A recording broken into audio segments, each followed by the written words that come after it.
I have been a teacher for many years and thought I had experienced everything within a classroom. But nothing prepared me for what I heard from one of my students. That morning, he told me something so powerful that I was left speechless, not knowing how to react. It wasn't just a children's story, nor a common dream. The words he brought carried a spiritual weight, as if they came directly from the heart of God. I knew in the very instant that I needed to share what I witnessed. His name is Rohan Singh. He is only 10 years old and lives with his family in a small village in northern India. He grows up in a simple home, but with a living faith that shows through even in the smallest things of daily life. Before continuing this account, I want to open a space for you who are listening to me now. Write in the comments where you are watching from. I want to know what countries this message reaches, because I believe that what this boy revealed is not just for us, but for everyone who awaits the fulfillment of divine promises. After meeting Rohan and his pure way of speaking about God, I never imagined I would hear something so striking coming from him. A few days after a simple conversation we had at school, his mother approached me distressed, telling me that during the early morning hours her son had awakened disturbed. The boy who always smiled that night was overcome by tears and repeated phrases that no one at home could understand. Rohan had gone to bed like any other day, tired after chores and play. However, at 3 in the morning, something extraordinary happened. He suddenly awoke, trembling and crying, and with a choked voice began to say, 3 days of darkness, and on the 4th day we will rise to meet Jesus. These words came from his mouth as if they were rehearsed, but I knew they were not. His family panicked. The mother tried to calm him, offering water, embracing him, but he couldn't stop. The father, worried, asked him to repeat calmly, but the more they tried to understand him, the more Rohan insisted on the same phrase, as if he were describing a vision that was still before his eyes. The next morning, I was called to talk with him. When I arrived at the family's simple house, I noticed the tired look of the parents, as if the early morning had lasted an eternity. Rohan was sitting in the corner with attentive but serene eyes, like someone who had already vented everything he needed to. He didn't seem scared, just firm in what he had witnessed. He repeated the same words from the night before to me, but this time with impressive calm. It was 3 days of darkness, teacher, but on the 4th day the light appeared, and I saw the sky open. Jesus was there. I confess I was left without reaction. How could a child of only 10 years use such clear symbols of something I myself had already read in the scriptures? I tried to find a rational explanation, but I couldn't find one. In my heart, I felt that this couldn't be just the fruit of imagination. There was something greater behind every detail. It was in that instant that I realized what Rohan experienced that early morning was not just a nightmare. It was a message, and the way he spoke, without fear and without hesitation, only confirmed that something supernatural had happened on that unexpected night. That day, when Rohan received me with that firm look, I realized there was much more behind the words he had repeated during the early morning. It wasn't just about a strange dream, but about something that had shaken the entire structure of his house. The parents, still frightened, asked me to talk with him alone, believing that perhaps I could better understand what they couldn't decipher. I sat before the boy and asked him to tell me calmly what he had seen. It was then that he began to recount every detail of his experience, and silence took over the environment. It was 3 days of complete darkness, he said. The streets were empty, and I couldn't see anything beyond shadows. It was as if the world had stopped. These words came from his mouth so clearly that I got goosebumps. It wasn't confused imagination, but a precise description, like someone witnessing a real event. Before continuing, have you already realized that the rapture can happen at any moment? Many are still not spiritually prepared, and this could be the gravest mistake of their lives. The enemy works in silence to weaken prayer, steal fasting, and put to sleep the vigilance of God's people. That's why I recommend the exclusive guide about the rapture, clearly showing what the Bible reveals, how to prepare, which signs are already happening, and how to remain firm before the final trials. Next, his voice changed tone, gained strength. On the 4th day, a light appeared in the sky. It was so bright it seemed to pierce through everything around. I saw people being lifted up, little teacher. They rose with joy as if they were being called by God Himself, and I was also among them. At that moment, his mother, who was watching from the door, brought her hands to her face in tears. For her, hearing from her son something so direct about a spiritual experience was both beautiful and frightening. What impacted me was the naturalness with which Rohan spoke. There was no fear in his voice, no doubts. He described that scene like someone recalling a clear memory, almost tangible. The most impressive thing was the conviction in his eyes. When I asked if he had ever heard about the rapture or about related biblical passages, he shook his head, saying no. "I only know what I saw," he repeated, as if he wanted to assure me he wasn't making anything up. I knew that in our community, few had access to such specific teachings. What he described coincided astonishingly with scripture passages that speak about Christ's return, signs of darkness, and the manifestation of great glory. And yet, Rohan had never studied any of this. How could such a young child speak so precisely about events that scholars and preachers have discussed for centuries? It was at that moment that my mind filled with questions. Could that vision be related to the prophetic time that so many await? Could God be using precisely a child, the most unlikely of witnesses, to confirm what many adults doubt? These questions spun in my head, while the boy continued his narrative. He also said that in the midst of that intense light, he heard a voice calling his name. It was a sweet voice, but strong. It said, "Prepare yourself, because the time of the banquet has come." Upon hearing this, I felt a different weight in the environment. The term banquet was not common in Rohan's vocabulary, and yet he used this word as if it were the center of the revelation. From that moment on, I realized this wasn't just an isolated dream. There was a hidden meaning, an enigma that needed to be understood. The boy wasn't just bringing scattered images, but messages that seemed to point to something greater. While he spoke, I remembered the scriptures that described the wedding of the Lamb, the final meeting between Christ and His church. It was impossible not to associate. Each phrase of his seemed to weave an invisible thread that connected the simplicity of his childhood experience to ancient prophecies that had always intrigued me. Upon finishing, Rohan took a deep breath, as if he had taken a great weight off his chest. He looked at me and said simply, "That's it, teacher. I saw. I don't know when it will be, but I know it's near." At that moment, I realized that revelation was not just unusual. It was a calling, and I, as a witness, could not remain indifferent to what I had just heard.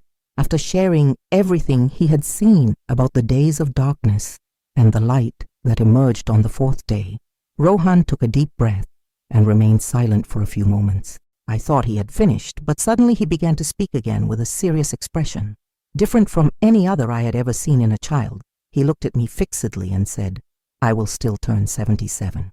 At the time, this phrase left me completely confused. The parents also didn't know what to think. I asked him what he meant by that, but he only repeated the same sentence, as if he were absolutely certain, without worrying about explaining. It was as if it was something that didn't come from him, but had been deposited in his mouth to be said. I spent the following days reflecting. Why 77? What did this number mean? I tried to relate it to his age, to some family detail, even to school references, but nothing made sense. I knew I couldn't dismiss that as a simple childish remark, because he had pronounced it with the same clarity and security with which he had described the other details of the vision. A few weeks later, during my time of study and prayer, I remembered something I had already read in prophetic analyses. Israel, the nation reborn in 1948, would complete 77 years in 2025. This detail hit me like lightning. It was as if an important piece of the puzzle had finally fit. The boy, without any theological or historical knowledge, had mentioned exactly a milestone that many Bible scholars consider significant. I couldn't ignore this connection. It was impossible to believe that a 10-year-old child who barely has contact with information outside his village could spontaneously speak about something so specific. That only reinforced the conviction that the phrase, "I will still turn 77, had not been born from his mind, but had been breathed by the Spirit to mark a determined time. The impact on me was profound. As a teacher, I'm used to seeking logical explanations, But here there wasn't enough logic to account for it. And the strongest thing was that when I associated this phrase with Israel's prophetic anniversary, my heart filled with fear and hope at the same time. Fear because I realized we were facing something that pointed to the fulfillment of biblical promises. Hope because I understood that God still speaks, and speaks clearly even through the smallest ones. I talked with Rohan again about the phrase, but he couldn't add anything beyond what he had already said.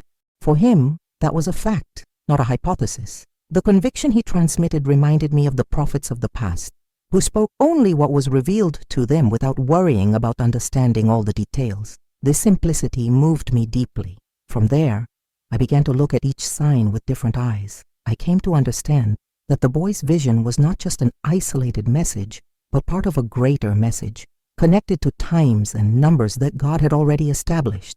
The 77 was not just an enigma, but an invitation to watch and be attentive.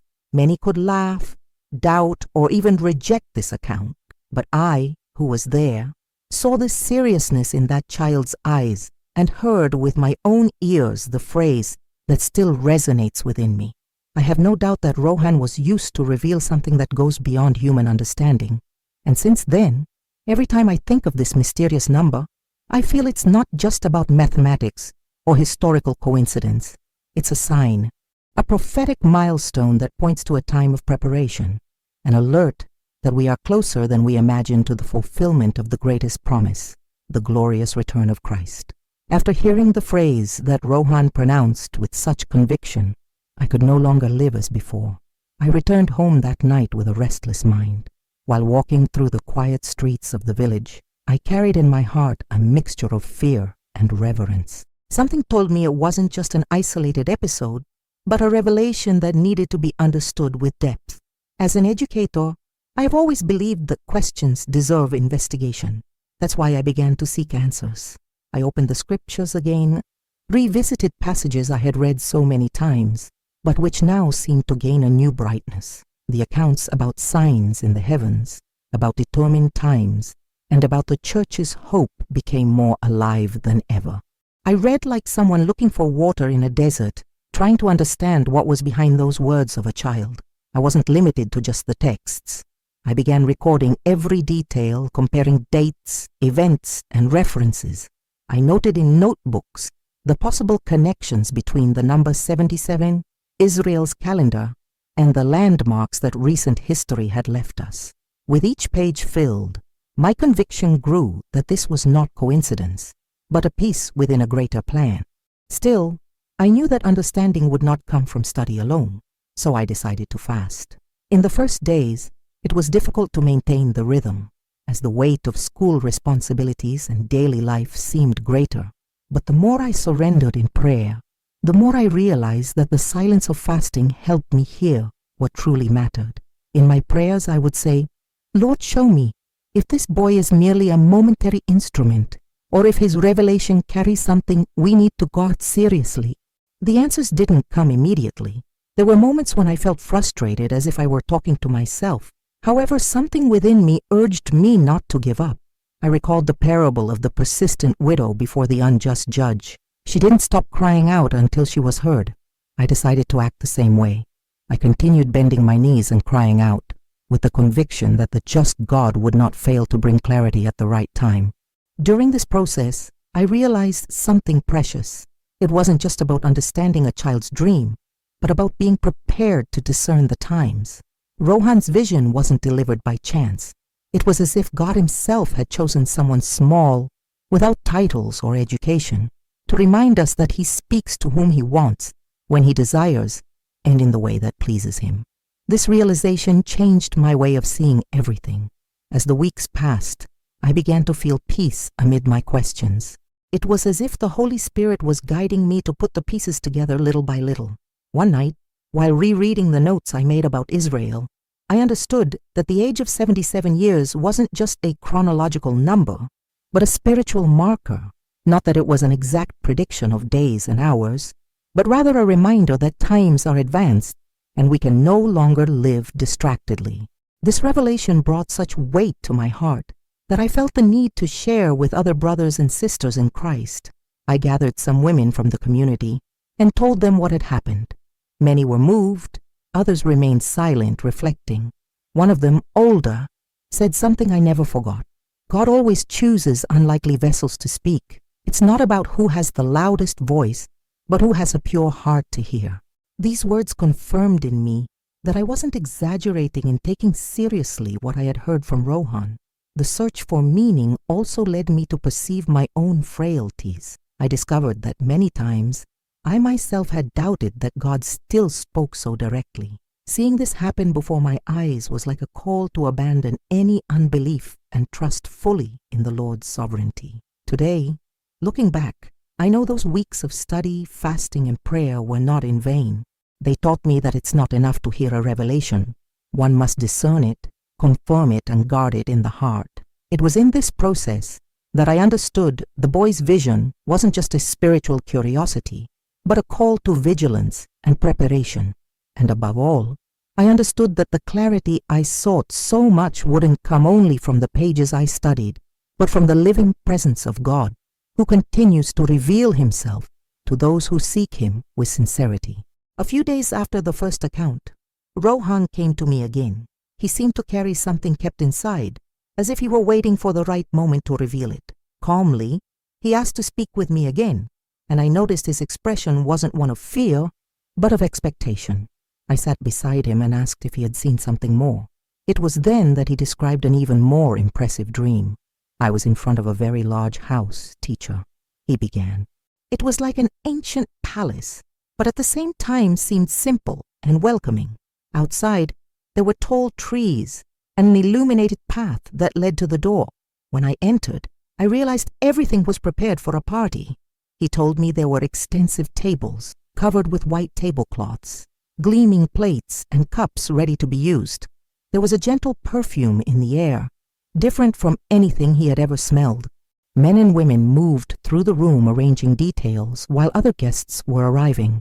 It was as if everyone was waiting for a special moment, as if something grand was about to happen, Rohan said with a gleam in his eyes.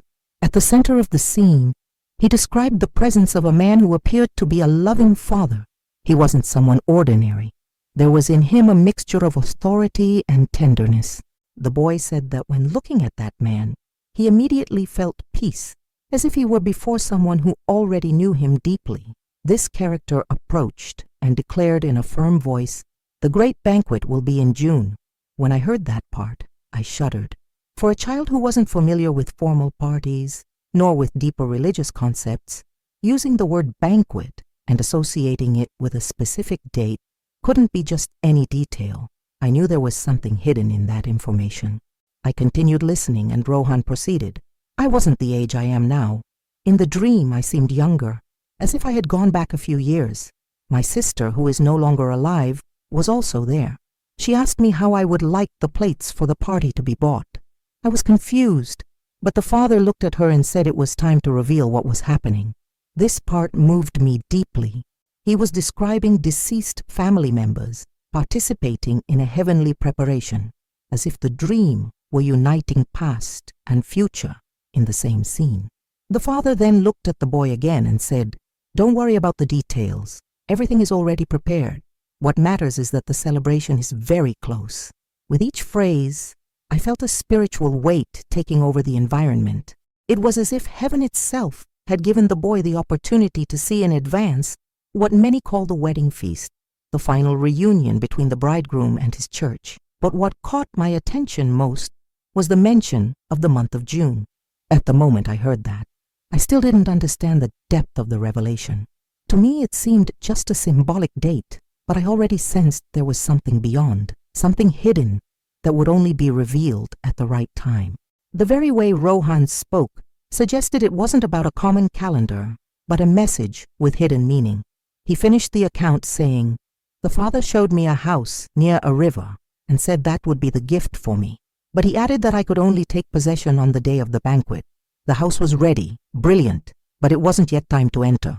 When he said that, I felt as if I were before a living parable, a gift already prepared but reserved for a determined time, a party organized but still waiting for the right moment to happen, an abundant table but still empty waiting for the guests.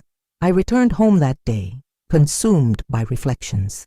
I knew that revelation wasn't the fruit of a boy's imagination. There was a hidden purpose in the detail of the month, in the gift by the river, in the figure of the father who demonstrated love and authority. Everything seemed to point to something much greater than a simple childhood dream. And since then, I understood that account wasn't just a story to be heard, but a sign that needed to be discerned carefully, because behind the word June, there was a mystery that still awaited being unveiled. When I arrived home that night, I carried with me every detail of Rohan's dream. The images of the house, the prepared table, and the paternal figure who announced the banquet accompanied me as if they were engraved in my mind. I knew I couldn't treat that as a simple childhood vision. I needed to seek meaning. It was then that I began a deeper investigation, this time looking at something that always fascinated me, the biblical calendar. While comparing dates and records, I realized that the month of June, so clearly cited in the dream, didn't necessarily correspond to our Gregorian calendar. I decided to consult materials that spoke about Hebrew months, and soon encountered a surprising revelation. I discovered that, in certain translations and contexts, June could be linked to the month of Sivan, and that this reference, when transposed to our calendar, pointed not to the middle of the year, but to September. In that instant, something within me was illuminated. It was as if the pieces began to fit together. The boy had spoken of June, but perhaps what he had seen was a spiritual reference, a marker in God's time. And if it was September, everything made even more sense. The scriptures already described this month as a period of solemn feasts, days when Israel celebrates moments of repentance and renewal. It was impossible not to associate with the banquet announcement. I continued researching, and each new piece of information took me deeper. I discovered that the month of September, in the prophetic context, is directly linked to the beginning of the Jewish year, to the trumpets, and the Day of Atonement. These aren't random events, but celebrations loaded with symbolism about judgment, forgiveness, and reunion with God. When I realized this, I felt that Rohan's dream not only pointed to an anniversary or any party, but was connected to the very heart of biblical revelation about Christ's return. I shared this discovery with some close people, and the reaction was surprise. Many had never thought that a simple calendar detail could carry such importance. But to me it was clear. God doesn't speak confusedly. He speaks in His own language, and many times we need to interpret in light of Scripture to understand what He is showing us. While reflecting on this, I also understood something essential. Heaven has its own time counting. We, with our calendars and clocks, think we dominate days and years, but the Lord governs history with absolute precision. What seems to us just another month can, in the divine plan, be a decisive landmark. That's exactly what I felt when discovering the connection between June and September. This perception completely changed my view of the dream. It was no longer just a boy reporting a vision of a party. It was a prophetic code being delivered through symbols. Rohan's June wasn't our month, but the mark of a specific spiritual time. The banquet announced by the loving Father didn't point to a common anniversary, but to the heavenly encounter promised since antiquity. And the most impressive thing was realizing that choosing a child as carrier of this message wasn't an accidental detail. Jesus Himself said that the kingdom of heaven belongs to those who have a child's heart. Hearing that from a simple boy, without academic or theological influences, was for me proof that God continues using unlikely instruments to reveal His plans. I spent many nights in prayer after this discovery. I felt the weight of responsibility, but at the same time, a deep peace. I understood that my mission wasn't to force anyone to believe, but to record and share. Each time I remembered the scene described by Rohan, I saw before me the language of heaven manifesting in clear symbols: a ready house, a prepared table, a Father who announces, a revealed month. None of this could be despised. The dream then ceased being just an isolated experience to become a call to vigilance. The connection between June and September showed me that God spoke in spiritual codes and that it was up to us to seek understanding. And in understanding this, I realized He doesn't leave us lost. He gives signs, uses numbers, dates, and figures to awaken us. Heaven's language is different from ours, but it's not inaccessible. When the Spirit opens our eyes, even apparently common words like June become prophetic keys to reveal the approaching time. And that's exactly what happened to me when closely following the testimony of a child who dared to dream what many adults refused to believe. After understanding that the June mentioned by Rohan could be pointing to September in the Hebrew calendar, I continued immersed in notes, comparisons, and prayers.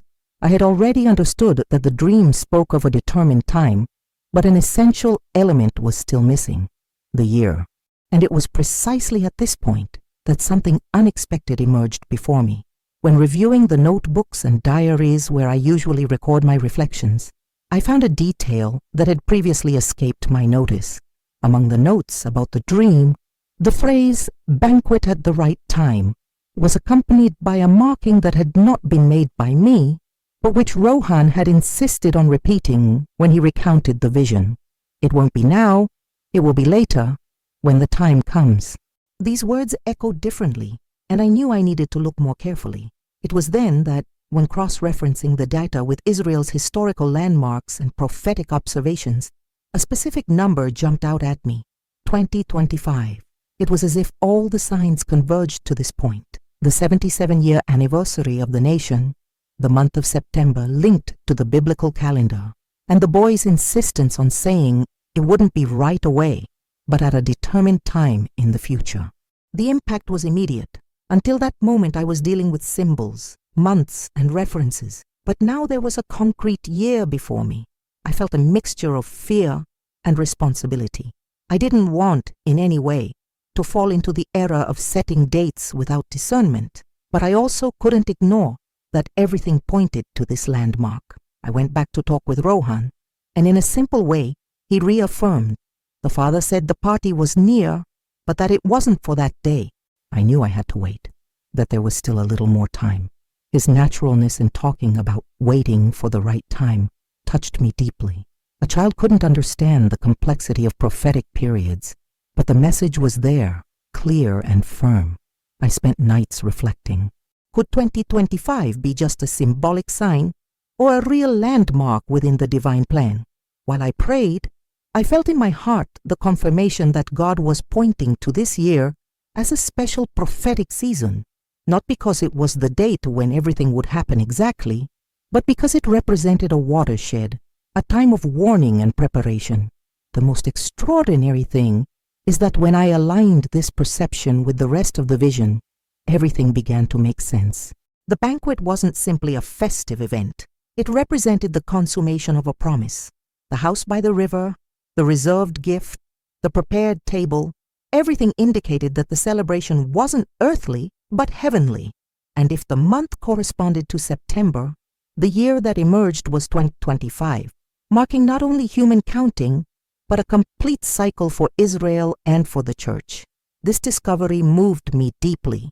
I remembered how in other times I myself had doubted that God still spoke so directly.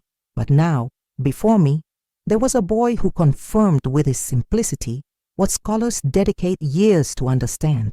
It wasn't he who was calculating. It was the Spirit using his voice to awaken us. I told this revelation to some people in the community, and the reaction was diverse.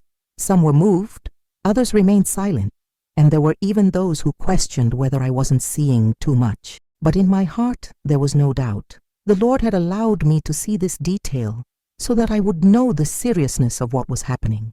The year 2025 became then, for me, not just a number, but a constant reminder that time is short. It doesn't matter whether people believe it or not.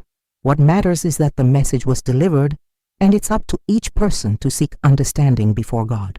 This specific year became like a spiritual password, a warning that we are facing a crucial period. Since then, every time I think about the future, my heart turns to September 2025, not as someone who marks a date to control God's agenda, but as someone who watches, knowing that the Lord revealed signs so that we wouldn't live inattentively. And the more I reflect, the more I realize that the revelation wasn't given to generate fear, but to awaken hope and urgency. The hidden year wasn't in human calculations, but between the lines of a vision delivered to a child. And if heaven chose to use Rohan to say that the banquet wouldn't be immediate, but reserved for a future time, I can only conclude that 2025 isn't just another number on the calendar. It's a calling, a reminder that the promise of Christ's return is closer than many imagine. Despite all the research, the careful notes, and even the connections I had found between Rohan's dream and biblical prophecies, I confess that my heart still harbored a remnant of doubt. I asked myself, what if all this is nothing more than a coincidence? What if I'm seeing more than really exists? These questions weighed within me because I didn't want to deceive myself or deceive other people. It was during this time of questioning that in one of my most sincere prayers, I received an answer that changed everything. While I cried before God, asking for clarity, a phrase came to my mind that seemed to be whispered with authority. There are no coincidences in God's calendar, only determined times. These words penetrated my spirit with a force I cannot explain. It was as if someone had lit a light inside me. At that moment, all anxiety was replaced by peace. I realized that I didn't need to be afraid of exaggerating, because the Lord doesn't play dice with history. He governs every detail, every season, every prophetic landmark. If he chose to speak through a 10-year-old child, it wasn't to confuse, but to confirm that the signs are already before us. I returned then to Rohan's account, and everything made sense in a new way. The prepared house, the set table, the figure of the Father announcing the banquet, the symbolic date, the mysterious number. None of this was random. They were pieces carefully arranged in a message that needed to be heard, and the conviction that took hold of my heart was clear. This revelation didn't spring from childish imagination, but from God's will to awaken his people. The certainty that there was no coincidence at all also brought me responsibility. I knew I couldn't keep this just to myself. Witnessing what I saw and heard became a commitment. The message wasn't exclusive to Rohan's family, nor was it mine alone. It was a call to all those who await Christ's return. Today, when I think of that phrase, I feel as if it were a seal placed over everything that happened. There are no coincidences. This truth eliminates any shadow of doubt and reminds us that the time of promise isn't in our hands, but in the hands of Him who controls eternity. And faced with this conviction, my role is clear: to watch, announce, and prepare myself, because the message delivered in that vision cannot be ignored. Sharing a testimony like this isn't something simple. It requires time, preparation, and above all, willingness to deal with criticism and misunderstandings. Many times, before recording and organizing each detail, I myself face internal struggles. I ask God if I should continue, if I'm really ready to carry this responsibility. But I always return to the same answer. The message needs to be delivered no matter the cost. Producing this content demands dedication. There are hours spent in prayer, research, writing, and editing so that each word is transmitted as clearly as possible. And all this is done with love, because I believe that each person who listens can be awakened to something greater. Still, keeping the channel active involves effort that goes beyond spiritual inspiration. It also requires resources. That's why, if you feel in your heart the desire to support, there's a very special way to do this: through Super Thanks. This contribution, however small it may be, helps sustain this work and allows new messages to continue reaching you and other parts of the world. It's a simple gesture, but one that makes an enormous difference. But I also know that not everyone can contribute financially, and I want to say that this doesn't prevent anyone from participating in this work. There's another powerful way to support: by sharing this video. When you send this content to friends, family, or groups, you're helping to spread a message that can transform lives. Sometimes a simple share reaches someone who was about to give up on faith or who needed exactly this confirmation to rise again. The truth is that each support, whether through an offering or a share, is a link in this chain, and together we can take this revelation to places that perhaps I, alone, would never be able to reach. After hearing everything Rohan shared, it became clear to me that that dream didn't end that dawn. It was as if it were just a part of something much greater, a fragment that points to mysteries that still await to be revealed. The way he described each detail The security in his words and the serenity of a child who speaks with conviction moved me deeply. It wasn't about imagination, nor about a children's tale. There was a real spiritual weight, impossible to ignore. I felt that each phrase carried a responsibility, as if God had chosen an unlikely instrument to awaken us. When I think about this, my heart fills with reverence because I realize there's still much more to be understood about what heaven is showing us through the little ones. This boy's testimony is an invitation for us to reflect on our own preparation. How many times do we expect to hear great signs coming from leaders or scholars, but we forget that God has always chosen the simple to speak of the most profound things? I know this story left questions open, and precisely because of this, I don't want to end here.